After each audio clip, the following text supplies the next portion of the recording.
grande tecnica.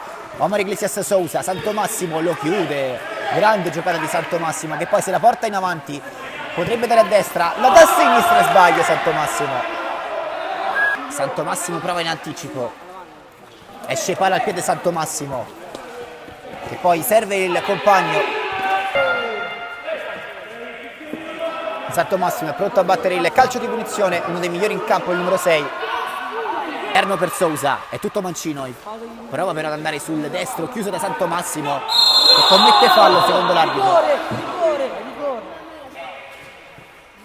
Nello stretto, la perde nuovamente Santomassimo, fa uscire i suoi, si ferma, forse subisce fallo il numero 6, salta anche un altro avversario, Santomassimo col destro, non ha servito nessuno e ha fatto un grande errore. Di nuovo Santomassimo.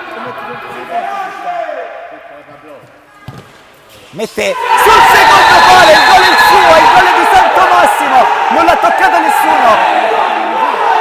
2-2, il Villareal ha pareggiato dopo appena 30 secondi.